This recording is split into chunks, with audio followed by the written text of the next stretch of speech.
Film की शुरुआत में हम एक लड़की बेकी को देखते हैं, जिस कहानी की मेन कैरेक्टर है, जिसे एक घर में लाया जाता है जहां उसकी मुलाकात एक कपल से हुई जो उसकी सुतीली मॉम डैड बनने वाली थी, क्योंकि वो बेकी को आज गोद लेने वाली थी। इसीलिए उसे यहाँ लाया गया। यहाँ बेकी के चेहरे को देखने से लग रहा था कि वो बदली हुई है, क्योंकि वो बहुत ज्यादा मुस्कुरा रही थी और उसकी इस मुस्कुराहट के पीछे जरूर कुछ छुपा हुआ था। उसकी सुतीली मॉम डैड भी बेकी को देखकर काफी खुश हो जाते हैं। यहाँ वो अपने इस नए घर में अपने डॉग के साथ आई थी। रात को उसकी मॉम डैड खाना खाने के लिए उसे टेबल पर बुलाते हैं। कहने लगे कि आज से हम तुम्हारी पढ़ाई लिखाई, तुम्हारे रहन सहन का अच्छे से ख्याल रखेंगे। जो सुनकर बेकी उनकी तारीफ करती है। कहने लगी कि मैं आप लोगों के पास आकर बहुत खुश हूँ। जो सुनकर उसकी मॉम डैड भी खुश हो गई। अब जब ये लोग खाना शुरू करने लगी तो बेकी कहती है कि खाना खाने से पहले हमें दुआ मांग लेनी चाहिए। जो सुनकर उसकी मॉम डैड काफी मुतासिर हुई। ये सोचते हैं कि बेकी काफी अच्छी और नेक लड़की है। वो यहाँ ज्यादा ही क्यूट जैसे कोई छोटी बच्ची हो और मासूम बनने की कोशिश कर रही थी, पर वो इतने भी मासूम नहीं थी। फिर बेकी को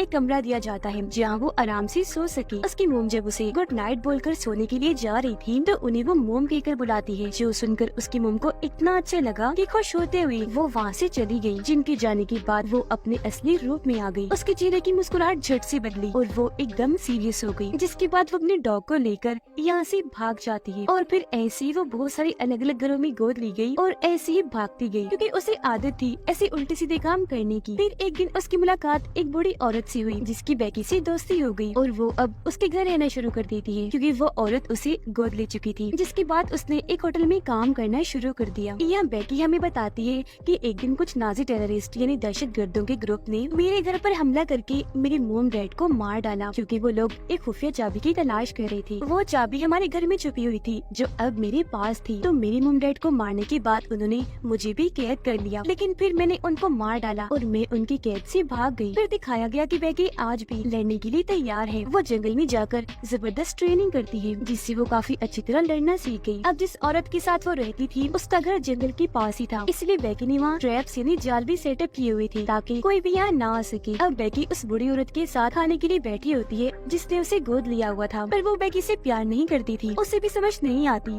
कि आखिर इस औरत ने मुझे यहाँ क्यों रखा हुआ है, जबकि ये मुझे अपने बेटे की तरह नहीं समझती। यहाँ तक कि दोनों एक दूसरे को जानते तक नहीं। इसलिए बेकी उससे पूछ लेती है कि आपने आज तक मेरा नाम क्यों नहीं पूछा। इस पर वो औरत बताती है कि बात ये है कि मैं अब बूढ़ी हो गई हूँ, तो अब मेरा ख्याल रखने वाला कोई नहीं था, इसीलिए मैंने तुम्हें गोद लिया ताकि तुम मेरा ख्याल रख सको। बस इससे ज्यादा और मुझे तुमसे कोई उम्मीद नहीं है, और न ही मुझे इस बात से फर्क पड़ता है कि तुम कौन हो, कहाँ से आई हो। तुम्हें साथ रखना बस मेरी मजबूरी है। अब बेकी उस होटल में चली जाती है जहाँ वो वेट्रेस की जॉब कर रही थी, क्योंकि इन्हीं कमाए हुए पैसों से वो उस औरत और अपने डॉग का ख्याल रखती थी। वो आज जब अपना काम कर रही थी तो एक आदमी उसे स्वीट हार्ट कहकर बुलाता है, जो अक्सर हम किसी को प्यार से कह देते हैं। जो सुनकर बेकी को अजीब लगा, इसलिए वो फौरन आदमी को कहती है, एक्सक्यूज मी, तमीज से बात करो, मेरा नाम बेकी है तो मुझे इसी नाम से बुलाओ। अब ये सुनकर आदमी को भी अपनी बेइज्जती लगी, इसीलिए वो बेकी को भी बुरा भला बोलने लगा। अब उसे तो इतना गुस्सा आ गया कि वो सोचती है काश कि मैं प्लेट लेकर इस आदमी का गला काट दूं, पर वो ऐसा नहीं कर सकती थी, तो अपने गुस्से पर कंट्रोल करके यहाँ से चली जाती है। घर आकर रात के वक्त उस औरत के साथ गेम खेलने लगती है और उससे पूछती है कि आखिर आप इतनी अकेली कैसे रह गई। तो वो औरत बताती है कि मेरे 4 भाई थे, जिनमें से 3 की मौत हो गई, पर जो एक भाई जिंदा है वो मुझे पूछता तक नहीं। जब मैं 9 साल की थी तो मेरी मॉम की मौत हो गई। फिर जैसे मैं 15 साल की हुई तो मैंने अपना घर छोड़ दिया, क्योंकि मेरे घर में बहुत लड़ाई झगड़े रहते थे, तो मैं ऐसे माहौल में नहीं रह सकती थी। वो ये बातें कर ही रही थी कि तभी रेडियो पर खबर आती है कि उनके शहर में एक टेररिस्ट ग्रुप घुस आया है, तो जरा अलर्ट रही, कुछ भी गड़बड़ लगे फौरन बताएं, क्योंकि वो टेररिस्ट ग्रुप गवर्नमेंट के खिलाफ साजिश करके यह तबाही मचाने आया है। अगले दिन हम एक गाड़ी में 3 लड़कों को देखते हैं, जिनकी गाड़ी पर नाजी का झंडा लगा हुआ था। वो तीनों उस होटल में आकर रुकते हैं जहाँ बेकी काम किया करती थी। ये तीनों काफी बुरे थे, जो बेकी को ऑर्डर देकर उसके साथ मजाक करने लगते हैं, जैसे उसका मजाक बना रहे हो। फिर उन्होंने बेकी की मोम डैड के बारे में उल्टी सीधी बातें की, जो करके वो हंसने लगी। अब यहाँ भी उसे गुस्सा तो आ रहा था, पर वो खुद पर कंट्रोल रखती है। ऑर्डर देने के बाद जब वो टेबल पर बैठी थी तो बेकी उनकी बातें सुनने लगती है, जो डेरियल नाम के एक आदमी के बारे में बात कर रही थी, जिसने किसी खास मकसद के लिए इन तीनों को यहाँ बुलाया है, क्योंकि वो इन तीनों से अपना कोई काम लेना चाहता था। अब उनमें से जो सबसे बुरा था वो काफी बदतमीजी से कहता है कितनी देर हो गई है, जल्दी से ले आओ कॉफी। अब बेकी को गुस्सा तो इन पर पहले से ही था, ऊपर से उसे इसका बोलने का अंदाज पसंद नहीं आया, इसीलिए वो दोनों को कॉफी देने के बाद जानबूझकर कॉफी उस पर गिरा देती है, जिस बात से वो भड़क गया और बेकी को उल्टा सीधा बोलने लगता है। तब यहाँ उसे बुरा नहीं लगता, बल्कि वो ये कह देती है, ओह सॉरी सर, गलती हो गई, जानबूझ के नहीं किया मैंने। जो कहने के बाद वो यहाँ से चली गई और उसके मुँह पर हम एक अजीब सी मुस्कुराहट को नोटिस कर लेते हैं। अब वो बुरा इंसान जानता था कि बेकी ने ये जानबूझ के किया ताकि हमसे बदला ले सके। हमने उसकी इतनी बेइज्जती जो की थी, इसलिए वो होटल के बाहर रुककर उसकी छुट्टी का इंतजार करने लगी ताकि उसे सबक सिखा सके। अब जब बेकी को छुट्टी हुई तो वो अपनी साइकिल लेकर घर जाने लगती है और वो तीनों जब उसे जाता हुआ देखते हैं तो उसका पीछे करने लगी। अब रात के वक्त बेकी हाथ में नाजी की चाबी लेकर उसको देखने लगती है। जब सोने की तैयारी कर रही थी तो अचानक घर में कांच टूटने की आवाज आती है। ऐसा लग रहा था जैसे कोई खिड़की तोड़कर अंदर घुस आया हो। आवाज सुनकर वो नीचे चेक करने आई, पर वहाँ तो कोई भी नहीं था। लेकिन इतनी ही देर में पीछे से वो बुरा आदमी आकर उसे दबोच लेता है, जोर से उसका मुंह पकड़ लेता है। अपने बचाव में बेकी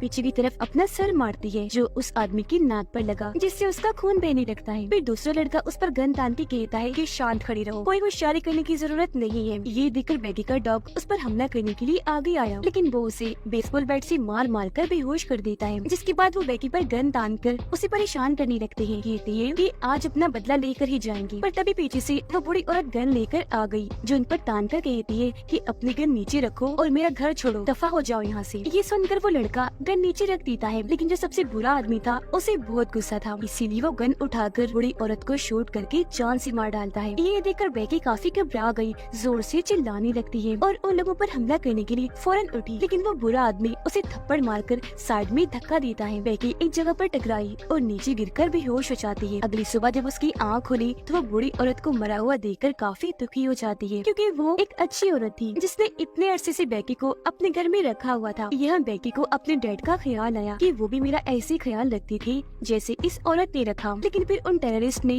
डैड को मार दिया, जैसे आज वो बुरे लोग इस औरत को मारकर चले गए। तभी बेकी को अपने डॉग का ख्याल आया, इसलिए वो बाहर आकर डॉग को आवाज लगाने लगी, पर उसे पता चला कि वो लोग तो उसे अपने साथ ले गए हैं, जिससे उसे बहुत गुस्सा आया और अब वो और जोर से चिल्लाती है और उन लोगों से बदला लेने का सोचती है। उधर वो तीनों डेरियल के घर पहुँचे जिसने इन्हें एक काम के लिए बुलाया था। अब इन 3 लड़कों में एक लड़का अच्छा था जो इस तरह के कामों से दूर ही था, बस इनका दोस्त होने की वजह से इनके साथ रहता था, यानी वो शरीफ था। इनसे कहता है कि तुमने जो कुछ भी किया बहुत गलत किया, तुमने छोटी सी बात पर उस औरत की जान ले ली और अब भुगतना पड़ेगा, क्योंकि मुझे नजर आ रहा है कि इसका अंजाम बहुत बुरा होगा। ये सुनकर वो बुरा आदमी उसे गले से पकड़कर कहने लगा कि सिर्फ मैंने ही नहीं बल्कि हम तीनों ने मिलकर मारा है उसे, समझ आई? तो हम तीनों बराबर के कसूरवार हैं और अब तुम दोनों अपना मुंह बंद रखना, यहाँ तक कि डेरियल को भी कुछ न बताना, वरना तुम लोगों के साथ भी अच्छा नहीं होगा, मुझे तो वो मारेगा ही, साथ में तुम दोनों को भी नहीं छोड़ेगा। बेकी बूढ़ी औरत के कमरे में जाकर उसका सामान चेक करने लगी। बेकी को उसकी कुछ तस्वीरें मिली जिनमें वो अपने हस्बैंड और भाइयों के साथ थी। ये सामान देखकर उसे औरत के लिए और बुरा लगा। वो उसकी लाश को अपने घर के पिछले हिस्से में ही दफना देती है। उसकी कब्र पर फूल चढ़ाने के बाद वो यहाँ कसम खा लेती है कि मैं इसकी मौत का बदला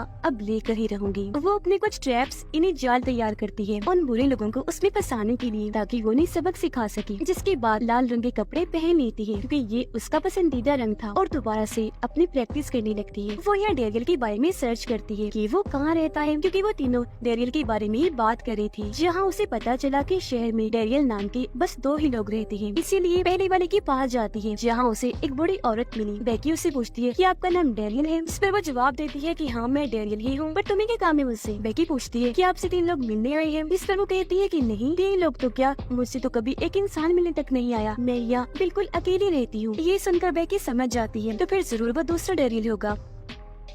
जब भी उसके घर के पास पहुंची तो वह झील किनारे था और जब उसकी नजर ऊपर गई तो वहाँ नाजी का झंडा देख लेती है और समझ गई कि यही असली डेरियल है, क्योंकि उसे यकीन हो गया था कि नाजी टेररिस्ट है। इसीलिए वो उनके घर के चारों तरफ ट्रैप्स लगाने लगती है। उसका अंदाजा बिल्कुल सच था, क्योंकि इस घर में हम डेरियल को देखते हैं जहाँ वो अपने लोगों के साथ था। वो और उसके लोग क्योंकि टेररिस्ट है तो काफी खतरनाक थी। यहाँ डेरियल के साथ वो तीनों भी बैठे हुए थे। डेरियल उनसे कहता है कि पहले खाना खाएंगे फिर बाद में बात करेंगे, जिस पर वो लोग उसके हाँ में हाँ मिलाते हैं। डेरियल उन्हें खाना देता है और वो सब खूब मजे से खाना खाते हैं। यहाँ वो नोटिस करता है कि जो शरीफ लड़का था वो काफी परेशान लग रहा था और वो खाना भी नहीं खा रहा था। तब डैनियल उससे पूछता है, क्या बात है भाई, खाना क्यों नहीं खा रहे, कि तुम्हें भूख नहीं लगी? इस पर वो कहता है, नहीं नहीं कुछ नहीं, वो बस मेरा दिल ही नहीं कर रहा कुछ खाने को। यहाँ वो सारे लोग डैनियल को सर कह के बुलाते हैं। इस पर वो जवाब देता है कि मैं कोई सर्वर नहीं हूँ, बल्कि मैं एक शरीफ आदमी हूँ, और कैसा शरीफ ये तुम लोग जानते ही हो। उसकी इस बात से यह साबित हो गया कि ये टेररिस्ट ग्रुप है जो यहाँ गवर्नमेंट के खिलाफ साजिश करके कुछ बड़ा करने आए हैं, और डैनियल इन सब का लीडर है। अब यहाँ डैनियल बेकी के डॉग को देखता है जिसे इन लोगों ने पिंजरे में बंद करके रखा था। तो वो उन तीनों से पूछता है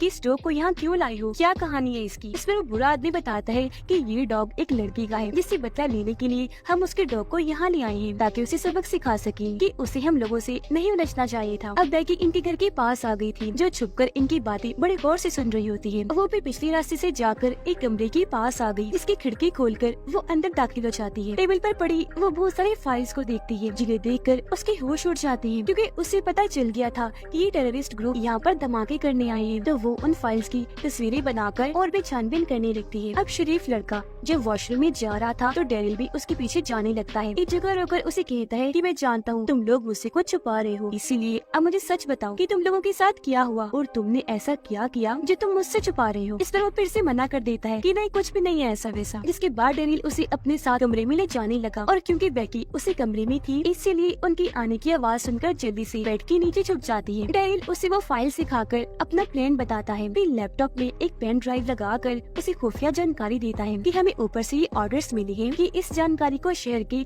हर हिस्से में फैलाकर दहशत पैदा करो, जिसके बाद हम उन सब जगहों पर धमाके कर देंगे। अब बेकी उनकी ये सारी बातें सुनकर काफी हैरान हो रही थी। फिर उनके जाने के बाद वो खुद लैपटॉप पर बैठकर पेन ड्राइव के अंदर की इन्फॉर्मेशन को देख लेती है और उसे इनके प्लान के बारे में और अच्छे से पता चल जाता है। जिसके बाद वो पेन ड्राइव को ही चुरा कर यहाँ से भाग जाती है, क्योंकि ये उसके काम आ सकता था। यहाँ से वो सीधा उनके शेड में गई, जहाँ उसे बहुत सारे हथियार और अलग अलग किस्म की औजार मिलती है, जिन सबको वो अपने पास रख लेती है अपनी हिफाजत के लिए। इन चीजों में बहुत सारे गन्स और बॉम्ब्स भी शामिल थे। जो सब लेने के बाद बेकी वहाँ से निकल गई। बाहर आने के बाद वो उनके दरवाजे की बेल बजाती है। डैनियल जब चेक करने बाहर आया तो वहाँ कोई भी नहीं था, लेकिन जब वो अंदर आने लगा तो उसे अपने पैर के पास फोन पड़ा हुआ मिला। उसने जैसे फोन हाथ में लिया उस पर बेकी की कॉल आ जाती है और फोन पर भी बेकी का नाम लिखा हुआ था, जो देखकर डैनियल काफी हैरान रह गया। अंदर आकर उन सबसे पूछता है कि ये बेकी कौन है, क्या सीन है इसका। तो वो लोग यहाँ बता देते हैं कि असल में बेकी वही लड़की है जो हमसे पंगा ले रही है, उलझ रही है हमसे। खैर डैनियल फोन उठाता है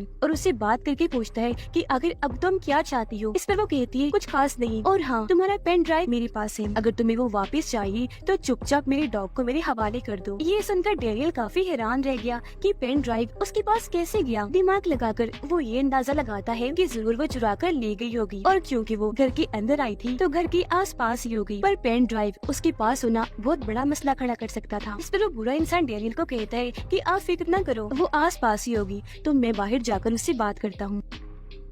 वो जब बाहर आया तो उसे बेकी दिख गई, जिसका वो पीछे करने लगता है। फिर उस पर पीछे से गन तान कर कहता है कि तुम जानती नहीं हम कौन लोग हैं और तुम किन लोगों से उलझ रही हो। ये कहकर वो जैसे एक कदम आगे बढ़ाता है, बेकी के ट्रैप में फंसकर सीधा एक गड्ढे में जाकर गिरता है। उसकी गन बाहर ही रह गई, जिसे उठाकर वो उसकी तरफ ही तान देती है। अब वो किसी तरह उसके पास पहुंचकर टेप से उसका मुंह बांध देती है और टेप के जरिए ही मुंह में बॉम्ब चिपका देती है। बॉम्ब की पिन को धागे से बांधकर उन लोगों के दरवाजे से बांध देती है। इसके बाद उसने दरवाजा खटखटाया, जिस वजह से डैनियल बाहर आया। अब जैसे दरवाजा खुला, धागा खींचने से बॉम्ब की पिन निकल गई, जिससे उस बुरे आदमी का सर बॉम्ब के साथ वहीं फट गया और ऐसे उसकी इतनी बुरी मौत हो जाती है। ये देखकर डैनियल और उसके साथी काफी हैरान रह जाते हैं, क्योंकि समझ गई थी कि बेकी कोई आम लड़की नहीं है, बल्कि बहुत ही खतरनाक है और उसके इरादे उससे भी ज्यादा खतरनाक। उसके पास मास्टरमाइंड है और अपने दिमाग का ऐसे इस्तेमाल करके इस तरह उसने उनके साथी को मार दिया। अब जाहिर है वो इनके लिए भी खतरा थी, तो ये लोग समझ जाते हैं कि अब उसका जिंदा रहना ठीक नहीं। पर इस वजह से डैनियल को गुस्सा आ गया। वो बचे हुए दोनों लोगों पर गन तान के पूछता है कि अब मुझे सच सच बताओ कि तुम लोगों ने और क्या क्या किया कि वो लड़की बदला लेने के लिए यहाँ तक आ गई, जो हमारी सरों पर मौत की तरह मंडला रही है। इस पर वो शरीफ लड़का यहाँ सारी बात सच सच बता ही देता है। कहने लगा कि मेरे इन दो साथियों ने बूढ़ी औरत को मार दिया, जो शायद बेकी की दादी थी, इसीलिए वो यहाँ आई उनकी मौत का बदला लेने के लिए। आगे वो कहता है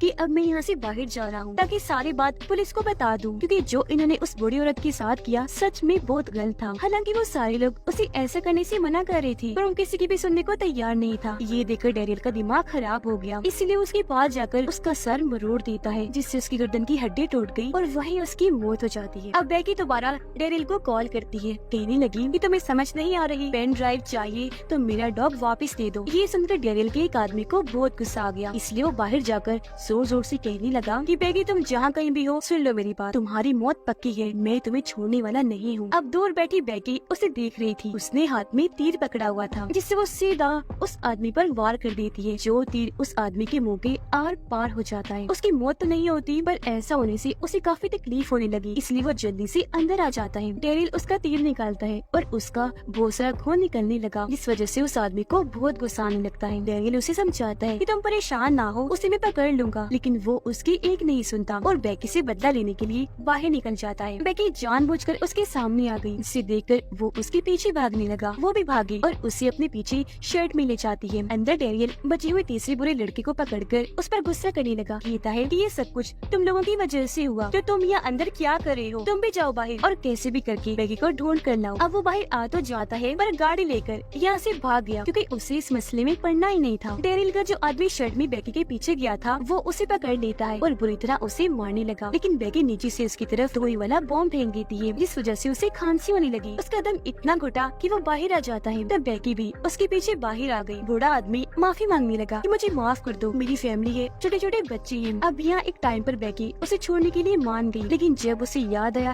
कि ये तो नाजी हैं, जिन्होंने मेरी फैमिली को नहीं बख्शा था, मेरी मॉम डैड को मार दिया, तो आज इसकी फैमिली के लिए मुझे भी इस पर तरस खाना नहीं चाहिए। जो सोचकर वो खंजर से उस आदमी पर हमला करती है और बार बार उस पर वार करके कई टुकड़े कर देती है और ऐसे उसकी बहुत भयानक मौत हो जाती है। उसका सारा खून बेकी के ऊपर गिरा और वो पूरे खून से लथपथ हो गई। उसे मारकर वो खुश हो ही रही थी कि तभी सामने से उसे एक इंजेक्शन आकर लग जाता है, जिससे वो बेहोश हो गई। जब उसकी आंखें खुली तो वो खुद को कुर्सी से बंधा हुआ पाती है, जिसके सामने डेरियल बैठा था। वो उसे कहता है, तुम जानती नहीं हम कौन हैं, तुमने गलत इंसान से पंगा ले लिया है। जो कहकर वो बेकी को उसका सारा सामान दिखाता है जो वो तैयारी करके आई थी, और कहता है कि अगर तुम बता दो कि पेन ड्राइव कहाँ है तो मैं तुम्हें और तुम्हारे डॉग को छोड़ दूंगा। इस पर बेकी कहती है कि नहीं बताऊंगी, तुम एक टेररिस्ट हो तो मैं तुम्हारी मदद क्यों करूँ। इतनी ही देर में यह डेरियल नाम की वही बूढ़ी औरत आ जाती है, जिसके घर में बेकी सबसे पहले गई थी। उसे देख उसे काफी हैरानी हुई, क्योंकि बेकी को लगा था कि वो एक शरीफ औरत होगी, पर यह वो भी इनके साथ मिली हुई है। यहाँ वो बूढ़ी औरत बेकी को बताती है कि असल में ये डेरियल मेरा बेटा है, इसलिए मैंने इसका नाम अपने नाम पर रखा। हम दोनों माँ बेटे का एक ही नाम है, डेरियल। जिसके बाद वो बेकी के डॉग को बाहर निकाल कर उसे मारने की धमकी देती है और कहती है कि अगर इसे बचाना चाहती हो तो चुपचाप पेन ड्राइव को हमारे हवाले कर दो। अब अपने डॉग के लिए बेकी उन्हें पेन ड्राइव देने के लिए तैयार हो गई, लेकिन वो ये नहीं जानती थी कि ये बेकी है। उसके इतनी जल्दी मान जाने के पीछे भी कोई राज छुपा है, लेकिन क्योंकि वो राजी हो गई थी, इसलिए दोनों माँ बेटा खुश होने लगी थी। पर हमें यहाँ पता चला कि इस दौरान बेकी ने खुद को रस्सी से आजाद कर लिया है। इस बात का पता चलते ही डेरियल उसके पास आने लगा, पर वो उसे टांग मारकर दूर गिरा देती है। अब जब डेरियल दोबारा उसके पास आने लगा तो बेकी जल्दी से स्प्रे उठाकर उसकी आंखों में कर देती है, जिससे डेरियल को जलन होने लगी। तो वो जल्दी से वॉशरूम में आकर अपनी आंखें धोने लगता है। डेरियल की मोम बाहर बेकी पर गन तानकर उसे जान से मारने की धमकी देती है, पर उससे पहले ही बेकी दूर से चाकू उसकी तरफ फेंक के मारती है, जो सीधा उसकी माथे पर आकर लग जाता है और वहीं पर उसकी मौत हो गई। इसके बाद बेकी जल्दी से यहाँ से भाग गई। अब जब डेरियल बाहर आया तो अपनी मोम को मरा हुआ देखकर उसे बहुत बुरा लगा। उसे बेकी पर गुस्सा आ जाता है, तो वो जल्दी से बाहर आकर उसके पीछे भागने लगता है और बार बार गन से उसे शूट कर रहा था। पर एक जगह पर आकर बेकी रुक जाती है, क्योंकि वो कुछ सोच रही थी। डेरियल उसे कहता है, बस अब तुम्हारा खेल खत्म, बचकर कहाँ जाओगी, मैं अभी यहीं पर तुझे मार डालूंगा। ये कहकर वो जैसे कदम आगे बढ़ाता है तो उसका पैर एक ट्रैप में फंस गया, जिससे उसे इतनी दर्द हुई कि वो जोर से चिल्लाने लगता है। हड़बड़ी में वो जैसे दूसरा कदम आगे बढ़ाता है तो उसका वो पैर भी ट्रैप में फंस जाता है। इससे वो बेकाबू हो गया और फौरन नीचे गिर जाता है, पर नीचे भी उसका सर एक और ट्रैप में फंस गया और अब यहाँ वो पूरी तरह ट्रैप्स में फंसा हुआ था, जरा भी नहीं हिल सकता था। वो काफी जख्मी हो गया था, मरने ही वाला था कि बेकी से कहता है कि तुम मेरे जैसे इतने बड़े टेररिस्ट को भी नहीं छोड़ सकी, मान गया तुम्हें और तुमने सारे ट्रैप्स बहुत अच्छे से सेटअप किए, जो कहकर उसकी मौत हो गई। जिसके बाद बेकी उसके घर के अंदर जाती है अपने डॉग को छुड़वाने के लिए, पर यहाँ डैनियल की मोम जिंदा थी, क्योंकि सर पर वार करने से वो बच गई थी। उसे जिंदा देखकर बेकी अपने डॉग को हुक्म देती है कि जाओ और इस औरत को खा जाओ। डॉग ने ऐसे किया, वो जाकर उस औरत पर झपट पड़ा, जो देखकर बेकी यहाँ अपने डॉग की तारीफ करने लगी। इसके बाद 24 घंटे ऐसे गुजर गए। पुलिस को इस सारे हादसे की जब खबर हुई तो वो बेकी को पकड़ लेते हैं, जिसके बाद उसे एक ऑफिसर के सामने पेश किया जाता है, जो उससे सवाल करती है कि तुम अभी 16 साल की हो, लेकिन फिर भी तुमने टेररिस्ट के उस इतने बड़े ग्रुप को मार दिया। कोई शक नहीं कि वो लोग कितने खतरनाक थे, तो तुमने अकेले ये सब कुछ कैसे किया? इस पर बेकी बोली कि मैं इस सब की ट्रेनिंग किया करती थी, वो भी बहुत सख्त किस्म की। उसकी बहादुरी पर ऑफिसर उसके सामने एक ऑफर रखती है कि ये तो हम मान गए, तुम बहुत बहादुर हो, बहुत ही खास लड़की हो, तुम्हारी वजह से इस शहर में धमाके होने से बच गई, क्योंकि तुमने उस टेररिस्ट ग्रुप को खत्म करके उनके इरादे नाकाम बना दिए और हमें सारी जानकारी ला कर दी पेन ड्राइव के जरिए। तो अब क्या तुम CIA में आकर एजेंट बनना चाहोगी? इस पर बेकी हाँ बोल देती है और इस तरह आज से वो एक एजेंट बन गई। इसके बाद हम बूढ़े आदमी के उस साथी को देखते हैं जो गाड़ी लेकर भाग निकला था, जो इस वक्त जंगलों में कहीं छुपा हुआ था। वो जब गाड़ी में बैठा था तो उसके पीछे एक गाड़ी आकर रुकती है, जिसके अंदर से और कोई नहीं बल्कि बेकी निकलती है, जो अब पूरी तरह एजेंट बन गई थी, क्योंकि आज वो अपना पूरा हुलिया एजेंट जैसा ही बना कर आई थी। उसे देखकर वो अपनी गन निकालता है ताकि उसे शूट कर सके, पर बेकी के हाथ में तो बॉम्ब गन थी, जिसके एक ही वार से उसकी गाड़ी धमाके के साथ फट गई और उसमें आग लग गई, जिसके साथ ही उस आखिरी साथी की भी मौत हो जाती है। ये करने के बाद बेकी कैमरा की तरफ देखती है और अब वो अपनी अगली एडवेंचर के लिए निकल जाती है, जहाँ वो बुराई के खिलाफ ऐसे लड़कर जड़ से बुराई का खात्मा कर देगी। और उसके इसी इरादे के साथ ये फिल्म इधर ही खत्म हो जाती है।